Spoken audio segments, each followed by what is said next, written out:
కల్మషం తోచకుండానట్లు ప్రోక్షింపబడిన హృదయములు గలవారమును నిర్మలమైన ఉదకముతో స్నానం చేసిన శరీరములు గలవారమునై ఉండి విశ్వాస విషయములు సంపూర్ణ నిశ్చయత కలిగి యథార్థమైన హృదయముతో మనము దేవుని సన్నిధానంలోకి చేరుదాము. హల్లెలూయా, హల్లెలూయా. మనస్సాక్షి కల్మషం తోచకుండానట్లు. ఇప్పుడు మనకి మనస్సాక్షి అనేది ఉంటుందన్నమాట. ప్రతి మనిషికి కూడా మన హృదయంలో మనస్సాక్షి ఉంటుంది. ఏంటి ఆ మనస్సాక్షి అంటే అది ఒక ఏజెంట్ లాగా పనిచేస్తుంది అన్నమాట. ప్రతి అందరి హృదయాల్లో ఉంటుంది. ప్రతి ఒక్కరికి మనస్సాక్షి అనేది ఉంటుంది. అది ఒక ఏజెంట్ లాగా పనిచేస్తుంది. ప్రతి మనిషిని కూడా హెచ్చరిస్తుంది. నువ్వు తప్పు చేస్తున్నావు అనుకో, వద్దు అని హెచ్చరిస్తుంది. ఆ మనస్సాక్షిని కలిగి ఉంటాం మనం అందరం కూడా. ఆ మనస్సాక్షి ఎప్పుడు కరెక్ట్గా పనిచేస్తుంది? ప్రభు మన హృదయంలోకి వచ్చినప్పుడు దేవుడిని కలిగి ఉన్న వాళ్ళకి మనస్సాక్షి కరెక్ట్గా పనిచేస్తుంది. వాళ్ళు చిన్న అబద్ధం ఆడటానికి కూడా అంటదన్నమాట. అంటే అమ్మో అబద్ధం వచ్చేస్తుంది. మోసం, అమ్మో మోసం. ఎవరైనా కొట్టడానికి వెళ్ళినప్పుడు ఒక 100 రూపాయలు ఇచ్చామనుకోండి, వాళ్ళ పొరపాటున మనం ఒక 100 రూపాయలు ఇచ్చి ఒక 40 రూపాయలు సరుకు కొనుక్కొని మనం 40 రూపాయలు కొనుక్కొని 100 రూపాయలు ఇచ్చాం. వాళ్ళ పొరపాటున మనకి తిరిగి అదనంగా మళ్ళీ డబ్బులు ఇచ్చేసాం. అంటే ఒక 500 కాగితం అనుకొని 460 రూపాయలు మనకి ఇచ్చేసారు చేతికి. అప్పుడు ఏం చేస్తారు? ఈ మనస్సాక్షి అప్పుడు గద్దిస్తుంది. గద్దించినప్పుడు ఏం చేస్తారంటే, అమ్మ నేను ఇచ్చింది 100 రూపాయలేనమ్మా, మీరు పొరపాటుని 500 అనుకుని నాకు 500 అనుకుని చెప్పేసి మీరు నాకు ఎక్స్ట్రా డబ్బులు ఇచ్చారమ్మా, మీ డబ్బులు మీరు తీసుకోండి అని ఇచ్చేస్తాను. అప్పుడు వాళ్ళు ఏమనుకుంటారు? ఆ విషయం అందరికీ చెప్తారు. తెలుసా మీకు? ఈ రోజుల్లో కూడా ఇలాంటి మనుషులు ఉన్నారా? డబ్బులు భలే అని సంతోషంగా వెళ్ళిపోతారు. అయితే ఎవరు నిజముగా దేవుడి బిడ్డలు ఆ డబ్బులు ఇంటికి తయారు. దేవుని స్తోత్రం కలుగుగా. నిజముగా దేవుడి బిడ్డలు ఆ డబ్బులు ఇంటికి తయారు. అలా ఇచ్చేసి వస్తారు. ఒకవేళ మర్చిపోతే జ్ఞాపకం చేసి మళ్ళీ వెనక్కి వెళ్ళి పట్టుకుని రెంటిస్తారు. ఎందుకనంటే వాళ్ళ మనస్సాక్షి ఒప్పుకోదు. అది అందుకనే ఈ మనస్సాక్షి కరెక్ట్ గా ఉండాలంటే దేవుడు, పరిశుద్ధాత్మ దేవుడు మన హృదయంలో ఉండాలి. ఈ మనస్సాక్షికి కల్మషం తోచకుండానట్లు అంటున్నాడు ఇక్కడ. మనస్సాక్షి కల్మషం తోచకుండానట్లు అంటే నువ్వు ఎలా రావాలి దేవుడి సన్నిధికి? ఒక యథార్థ హృదయంతో నేను దేవుడి దగ్గరికి వెళ్తున్నాను, దేవుడిని ఆరాధించడానికి వెళ్తున్నాను కాబట్టి ఎలా రావాలంటున్నాడు? మనస్సాక్షికి కల్మషం తోచకుండా. ఇక నీలో ఏ చెడుతనం ఉండకూడదు, అబద్ధం ఉండకూడదు, మోసం ఉండకూడదు. అప్పుడు దాకా అడ్డమైన బూతులు తిట్టేసి గబ్బగా బైబిల్ పెట్టుకుని చర్చకి ఎలా బుద్ధి వస్తుంది? నాకు అర్థం కదా అసలు. అటువంటి వాళ్ళు కూడా ఉన్నారు. ఏసన్న గారంట ఒకసారి రోడ్డంటే వెళ్తున్నారంట. వెళ్తుంటేనంట కుళాయి దగ్గర కొట్టుకుంటున్నారంట. ఎవరబ్బా అని పరిశీలన కొట్టుకుంటాం కదంట. బూతులు, అర్థమైన బూతులు తిట్టేసుకుని బిందులు పెట్టి కొట్టుకుంటున్నారు. బిందులెట్టి కుళాయి దగ్గర. ఏసన్న గారు చూశారు. ఎవరబ్బా అని నిదానంగా చెప్తే వాళ్ళిద్దరూ చచ్చుకొచ్చి వాళ్ళే. వాళ్ళిద్దరూ దేవుడి సన్నిధికి వచ్చి వాళ్ళే. ఏం చెప్తున్నారు అక్కడ? వాళ్ళు బూతులు తిట్టుకుంటున్నారు. వాళ్ళు చర్చకు వచ్చినప్పుడు ఎలా వస్తారబ్బా నాకు అర్థం కాదు. వాళ్ళు చర్చకు వచ్చినప్పుడు ఎలా వస్తారు? వాళ్ళకి మనస్సాక్షి కల్మషం తోచకుండా ఎలా వస్తారు? వాళ్ళు పవిత్రంగా ఎలా వస్తారు? పరిశుద్ధంగా ఎలా వస్తారు? అందుకనే చాలా జాగ్రత్తగా ఉండాలి. మనల్ని అందరూ గమనిస్తారు. మనల్ని చర్చకు వచ్చే వాళ్ళందరూ కూడా గమనిస్తారు. వీళ్ళు ఏం చేస్తున్నారు, వీడు చూపు ఎలాగా ఉంది, వీడి ప్రవర్తన ఎలా ఉంది. వీడి మాటలు ఎలా ఉన్నాయి, ఇవన్నీ గమనిస్తారు. తెలిసిపోతుంది సొసైటీకి. ఒక మనిషి మంచోడు చెడ్డోడు ఖచ్చితంగా తెలిసిపోతుంది. ఒక తాగుబోతుంటాడు, తాగుబోతుడే కానీ చాలా మంచోడురా పాప అంటాడు. తాగుబోతుడే కానీ చాలా మంచోడురా పాప అంటాడు. ఎందుకంటారు? తాగడం ఉండే చేస్తాం, ఇంకేం చేయడు. ఆయన ఎవరిని కొట్టడు, మోసం చేయడు, అన్యాయం చేయడు. ఒక ధర్మం అనేది ఉంటుంది అతనిలో, ఒక న్యాయం అనేది ఉంటుంది అతనిలో. కాకపోతే అతను ఒక వ్యసనానికి బానిస అయ్యాడు అంతే. అందుకోసం తాగుతాడు ఆయన. అందుకని వీళ్ళు ఏమంటారు? అరే తాగుతాడు కానీ మంచోడేరా అన్నారు. అట్లాగనమాట. అలాగా ఒక మనిషిని గమనిస్తారు, సొసైటీ గమనిస్తారు. మన పక్కన ఉన్న వాళ్ళు ఎటువంటి వాళ్ళు మనకు తెలీదా? మనకి రోజు కనపడే వాళ్ళు ఏ మనిషి ఎటువంటి మనకు తెలీదా? అబద్ధమాడి కూడా ఎవడో, మోసం చేసి కూడా ఎవడో, అన్యాయం చేసి కూడా ఎవడో, కొట్లాడుకుంటూ వెళ్ళి కూడా ఎవడో, దుర్మార్గాలు చేసి కూడా ఎవడో మనకు తెలీదా? తెలిసిపోతుంది ఆటోమేటిక్గా. అందుకనే క్రైస్తవులు అయిన మనము జాగ్రత్తగా ఉండాలి. ఎందుకంటే వీడు దేవుడు నమ్ముకున్నానని చెప్తున్నాడు, బైబిల్ చదువుతున్నాడు, ప్రార్థన చేస్తున్నాడు, మరి దేంట్లో అలా చదువుతున్నాడా అంటారు తెలుసా? అందుకని చూపు జాగ్రత్తగా ఉండాలి, మాట జాగ్రత్తగా ఉండాలి, ప్రవర్తన జాగ్రత్తగా ఉండాలి, కంట్రోల్లో ఉండాలి. అంతే. దేవుడి దగ్గరికి వచ్చాక కంట్రోల్ అయిపోవాలి అంతే. అందుకని ఒక నిశ్చయతకి రావాలని చెప్తున్నాడు ఇక్కడ. ఒక నిశ్చయతకి రావాలి. ఏంటో నిశ్చయత? యేసు ప్రభు అనే దేవుడు అనే ఒక నిశ్చయతకి రావాలి. ఆయన ప్రపంచములను వాక్యముతో నిర్మించిన వాడు. బైబిల్ గ్రంథం ఎబ్రీ పత్రికలో రాయబడి ఉంటాయి. ఆయన ఆది నుంచి ఉన్నవాడు. ఆది నుంచి కూడా భూమి మీద నరుల వంశములను కాపాడుకుంటూ వచ్చినవాడు. భక్తులతో మాట్లాడినవాడు. అంటే పరిశుద్ధ గ్రంథంలో యెహోవా దూత అని వ్రాయబడి ఉంటారు. ఎక్కడైతే యెహోవా దూత అని వ్రాయబడి ఉంటుందో అక్కడ యేసు ప్రభు అనే గుర్తుపెట్టుకోండి. యెహోవా దూత అని వ్రాయబడి ఉంటుంది. యెహోవా దూత ఎవరంటే యేసు ప్రభు అనే. ఆది కాండం నుంచి ప్రకటన గ్రంథం వరకు యెహోవా దూత అని వ్రాయబడి ఉన్న ప్రతి సందర్భంలో కూడా అక్కడ యేసు ప్రభు గారు వచ్చినట్టే లెక్క. గుర్తుపెట్టుకోండి. యెహోషువ తోటి మాట్లాడాడు, గిద్యోనుతో మాట్లాడాడు. ఆఖరికి బిలాముకి యెహోవా దూతగా ప్రత్యక్షమయ్యాడు. దావీదుకి యెహోవా దూతగా ప్రత్యక్షమయ్యాడు. ఎవరు? యేసు ప్రభు వారు. కాబట్టి ఆయనే దేవుడు. ఈ ప్రపంచాన్ని నిర్మించి పరిపాలించుతున్న చక్రవర్తి ఆయన. సమస్తమును కాలం చేసి సమస్తమునకు నిర్వహించుచు సమస్తమునకు వారసుడై ఉన్నాడని వాక్యం సెలవిస్తుంది. ఆయన సమస్తాన్ని సృష్టించడమే కాకుండా ఆ సమస్తాన్ని నిర్వహించుచు ఆ సమస్తమునికి వారసుడై ఉన్నాడు. అది వాక్యం సెలవిస్తుంది మనకి.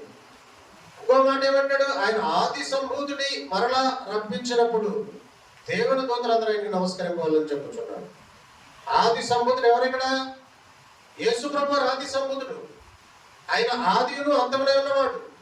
ఆయన యుగ సమాప్తి వరకు మన మధ్యలో ఉన్నవాడు. పరిశుద్ధాత్మ దేవుడిగా మనల్ని ఒప్పిస్తున్నాడు. పాపముని గురించి, నీతిని గురించి, తీర్పుని గురించి ఆయన ఒప్పిస్తున్నాడు. ఆయన సన్నిధికి నడిపిస్తున్నాడు ప్రజల్ని. వాక్యం వినేటట్లు చేస్తున్నాడు. ప్రార్థన నేర్పిస్తున్నాడు. మన పక్షాన ప్రార్థన చేస్తున్నాడు. మన మనస్సాక్షిగా గర్తిస్తున్నాడు. ఆ మనస్సాక్షి ఎవరో కాదు, మనలో ఉన్న యేసు ప్రభు వారే. దేవుని స్తోత్రం కలుగుగా. మనస్సాక్షి ఎవరు? మనలో ఉన్న యేసు ప్రభు వారే మనస్సాక్షి మనకి. ఎందుకంటే మనం యేసుని అంగీకరించాం కదా, ఆయన దేవుడిని అంగీకరించాం కాబట్టి, ఆయన మన హృదయంలో చేర్చుకున్నాం కాబట్టి ఈ మనస్సాక్షి యేసు ప్రభు వారే. ఈ సంఘటన నా జీవితంలో ఎదురైంది. నేను దుకాణానికి వెళ్ళి 500 నోట్ ఇచ్చి కొన్నికి ఎక్కువ సిలిండర్ నాకు వచ్చేసినప్పుడు నేను తిరిగి ఇచ్చేసాను. ఇచ్చేస్తే ఆవిడ అందరికీ చెప్పిందో తెలుసా? అందరికీ చెప్పేసింది ఆవిడ. నన్ను ఎంతో గౌరవంగా చుట్టూ మొదలు పెట్టారు. అప్పుడు అదే నేను తెచ్చేసుకుంటే అప్పు తీసుకుని మళ్ళీ ఇవ్వరు. అటువంటి మళ్ళీ డబ్బులు ఇస్తారా? అప్పు తీసుకుని తిరగకపోతే డబ్బులు ఇస్తారా? అందుకని మనం ఏం చేయాలంటే ఎవరైనా ఎవరి దగ్గర అప్పు తీసుకుంటే వాళ్ళు అడగకుండా ఇచ్చేయాలి. అడగకుండా ఇచ్చేయాలి. అప్పుడు ఒక విలువ గౌరవం వస్తుంది మనిషికి. మళ్ళీ ఎప్పుడైనా అడిగితే ఇస్తారు డబ్బు. అప్పుడు అడగడానికి కూడా మనం సరిపోతాం. తెచ్చుకొని డబ్బులు ఇవ్వకుండా ఉంటే మళ్ళీ ఆయన అడుగుతానికి నేను నోరు వస్తుందా? ఒకవేళ చూపించుకుంటాం. మరి సిగ్గు శరము ఉంటుందో ఉండదో నాకైతే తెలియదు, కానీ కొంతమంది ఉంటారు సొసైటీలో డబ్బులు తీసుకుంటారు, అడిగి మళ్ళీ తిరిగివ్వరు. మళ్ళీ ఉండగా మళ్ళీ వచ్చి అడుగుతారు. అని మళ్ళీ అడిగితే ఏమంటాడని కూడా భయం ఉండదు వాళ్ళకి. మళ్ళీ ఆ డబ్బులు అలా ఉండగానే మళ్ళీ వచ్చి అడుగుతారు. వాళ్ళు ఏమవుతుందంటే వాళ్ళ జీవితాలు వాళ్ళకి నిజంగా అవసరం వచ్చినప్పుడు ఎవరు డబ్బులు ఇవ్వనంటారు. నిజంగా అవసరం వచ్చినప్పుడు డబ్బులు ఇవ్వాలి. ఎందుకంటే అతను అబద్ధాలు చెప్తాడు, అతను నిజం చెప్పడు, అతను ఇచ్చినా తిరిగి ఇవ్వడు, అడిగినా మళ్ళీ కోపతలకి. అంటే అదొక చెడ్డ దైవం అనుకోవాలి మనం. అదొక చెడ్డ దైవమే అలా చేస్తుంది అనమాట. ఆ చెడ్డ దైవం ఏం చేస్తుందంటే అతను పొరుగు పోయేటట్టు అట్లా చేస్తుంది. అతను పొరుగు పోతుంది. సొసైటీలో తెలిసినంత వరకు ఎవరు కూడా అతను డబ్బులు ఇవ్వరు. ఎవరన్నా ఇంకా మంచోళ్ళు వేసుకుని నమ్ముకున్నప్పుడు సమృద్ధి కలిగిన వాళ్ళు 1000 రూపాయలు ఏం పోతలే మనకి దేవుడు ఇచ్చాడు కదా అనుకున్న వాళ్ళు ఇవ్వచ్చు, ఇస్తారు. అది పోలే పాపం నిజంగా పోలే అది పోలే అనే వాళ్ళు కూడా మన క్రైస్తవుల్లో ఉంటారు, వాళ్ళు ఇస్తారు. కానీ కరెక్ట్గా ఉండే పరిచయం అంటే కొంతమంది వ్యక్తులు ఇవ్వరు. దేవుడు నమ్ముకున్న వాళ్ళు అయినా సరే ఇవ్వరు. ఇతనికి ఇచ్చేటప్పుడు ఆ డబ్బులే దేవుడికి ఇస్తే పోతుంది. అవును కదా లేదా? ఏమనిపిస్తుంది మనకి? ఇతనికి ఇచ్చే బదులు డబ్బులు దేవుడికి ఇస్తే మనకు ఆశీర్వాదం, కానీ ఇతనికి ఇస్తే ప్రయోజనం అనిపిస్తుంది. అందుకనే సొసైటీలో చాలా జాగ్రత్తగా ఉండాలి. ఒక నిశ్చేతికి రావాలంటే, నిశ్చేతికి వచ్చి కంప్లీట్ మనం లోకం నుంచి మొట్టమొదటి మీరు ఆశీర్వాదం పొందుకోవాలంటే నేను చెప్తున్నాను. ఇలా పెద్దగా ప్రసంగం చేయడం 2 మాటలు చెప్పేసి ముగింపు చేస్తాను, టైం లేదు మనం. యేసు ప్రభు దగ్గరికి వచ్చిన తర్వాత, నువ్వు యేసుని నమ్మిన తర్వాత నువ్వు ఆశీర్వాదం పొందుకోవాలంటే కంప్లీట్ లోకం నుంచి ప్రత్యేకించబడాలి. ఫస్ట్ మనం చేయవలసింది అంటే ఇక సినిమాలు చూడటం కానీ సీరియల్ చూడటం కానీ చేయకూడదు, ఒకటి. రెండవది, ఒకవేళ నువ్వు విన్నావు ఇక్కడ నీకు గృహంలో స్తోత్రం కనుక, అందుకని ఒక నిశ్చేతికి రావాలి. నిశ్చేతికి వచ్చి మీరు ఆదివారం నాడు చర్చికి వెళ్తే శనివారం నాడు సిద్ధపడాలంటే ఇది కూడా గుర్తుపెట్టుకోండి. శనివారం నాడు ప్రార్థన చేసుకోవాలి. ప్రభు రేపు సన్నిధికి నన్ను నడిపించు, మీ ఆరాధన మీ ఆత్మ నాపై కుమ్మరించు, మీతో మీ ఘనమైన నామాన్ని స్తుతించి ఆరాధించడానికి సహాయం చేయండి, మీ కృపకు నన్ను పాత్రగా చేయండి, మీ ఆశీర్వాదంతో నా గృహానికి నడిపించండి, మా గృహంలో సమాధానం కలిగించండి, మీ దగ్గర నుంచి మేము ఆశీర్వాదం పొందుకోవడానికి సహాయం చేయండి అని ముందుగానే ప్రార్థన చేసుకుని మీరు ఇచ్చే దేవుడికి ఇవ్వాలనుకున్న కానుక కూడా మీరు సిద్ధపరచుకొని శనివారం రోజునే చెప్తున్నాను. కొంతమంది అడావిడిగా చచ్చిపోతారు, కానుకల టైం వచ్చినప్పటికీ జేబులు తిప్పుకుంటారు. అవునా కదా? దేవుడికి ఇచ్చే కానుక ఎంతో విలువైనది, అమూల్యమైనది. అది ముందే సిద్ధపరచుకొని ఆ దేవుడికి మనస్ఫూర్తిగా సంతోషంగా దేవుడికి ఇవ్వాలి. కానుక చాలా విలువైన, గుర్తుపెట్టుకోండి. దానికి మీరు ఇచ్చే కానుకకి దేవుడు 1000 రెట్లు తిరిగి మీకు ఇస్తాడు. అర్థమైందా మీకు? మీరు ఇచ్చే కానుక అది చాలా అమూల్యమైనది, చాలా పవిత్రమైనది. మీరు మనస్సాక్షికి కల్మషం తోచకుండా సంతోషంగా ఆనందంగా నేను దేవుడికి దేవుడు అంటే ఏంటి? ఆయన ఐశ్వర్యవంతుడు, శ్రీమంతుడు, గొప్పవాడు, సమస్తం నిర్వహించిన వాడు. అటువంటి ధవల సింహాసనాసీనుడు, అందరూ ఆయన కంట్రోల్లో ఉంటారు. అటువంటి దేవుడికి డబ్బులు ఇచ్చే భాగ్యం నీకు వచ్చిందంటే నువ్వు ఎంత సంతోషించాలి? అప్పుడు నువ్వేమనుకోవాలి? ప్రభువా, నీకు డబ్బులు ఇచ్చే అదృష్టం నాకు వచ్చింది అని నువ్వు సంతోషించి దేవుడికి ఇవ్వాలి. దేవుడికే డబ్బులు ఇచ్చే సామర్థ్యం నీకు వచ్చింది. ఈరోజు నా అకౌంట్లో ఎప్పుడో డబ్బులు ఉంటాయి నాకు. దేవుడికి అంటే ఆ సామర్థ్యం ఎందుకు వచ్చింది? అకౌంట్లో ఎందుకు డబ్బులు ఉంటున్నాయి? ఎప్పుడో చేతిలో ఎందుకు డబ్బులు ఉంటున్నాయి? ఎప్పుడో బీరువాలో ఎందుకు డబ్బులు ఉన్నాయి? ఇంట్లో అన్ని పుష్కలంగా ఎందుకు ఉంటున్నాయి? దేవుడు కలుగజేశాడు. అదంతా కూడా దేవుడు కలుగజేశాడు. అయితే అలాగనే అనవసరమైన ఖర్చులు చేయకూడదు. ఏదైనా గుర్తుపెట్టుకోండి, అనవసరమైన ఖర్చులు చేయకూడదు. మనకి దేవుడు ఇచ్చిన డబ్బులు అని సంగతి గుర్తుపెట్టుకొని ఆ డబ్బులు అనవసరమైన ఖర్చులు చేయకుండా దేవుడికి మీరు మనస్ఫూర్తిగా సంతోషంగా ఆనందంతో ఇచ్చినప్పుడు దానికి ప్రతిఫలం మీరు తర్వాతగా ఎవరికి చెప్పకూడదు. కుడి చేతితో ఇచ్చేది ఎడమ చేతికి తెలియకూడదు. చూడండి, తినేటువంటి ఇది మార్గాలు మాత్రమే. దేవుడు ఒక్కడే మార్గాలు. అంతటా నివసించేవాడు దేవుడు, అందరినీ గమనించేవాడు దేవుడు, అందరినీ కాపాడేవాడు దేవుడు. ఇక్కడ మనం పరిశుద్ధమైన మార్గంలోకి వచ్చాం అంటే మన స్టాండర్డ్ వాళ్ళకంటే ఎక్కువ మంది, వాళ్ళకంటే గొప్పవాళ్ళం మనం, వాళ్ళకంటే పరిశుద్ధం మనం, వాళ్ళకంటే పవిత్రంగా జీవించేవాళ్ళం మనం. వాళ్ళు అబద్ధమైన ఆడేస్తారేమో మనం ఆడం, వాళ్ళు మోసమైన చేస్తారేమో మనం చెయ్యం. అంటే కంట్రోల్లో ఉంచుతుంది మనస్సాక్షి. గుర్తుపెట్టుకోండి, మనస్సాక్షి కంట్రోల్లో ఉంచుతుంది మనిషిని. అదనమాట.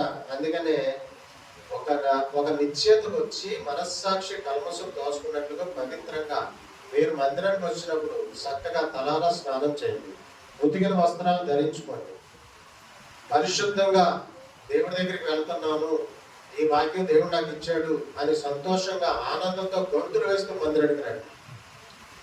ఇచ్చే కానుక సంతోషంగా ఇవ్వండి. దేవుణ్ణి ఆరాధించినప్పుడు అందరూ దేవుణ్ణి ఆరాధించాలి, సంతోషంగా ఆరాధించాలి. ఆరాధించినప్పుడు తప్పట్లు కొట్టరు, నోరు తెరవరు. ఆరాధించినప్పుడు నోరు తెరిచి ఆరాధించాలి, తప్పట్లు కొట్టాలి. సన్నిధిలో సంతోషం అనిపించాలి. ఆయన సన్నిధిలో సంపూర్ణ సంతోషం ఉంది, ఆయన కుడి చేతిలో సుఖ సంతోషాలు ఉన్నాయి, అవి మనకు వస్తాయి.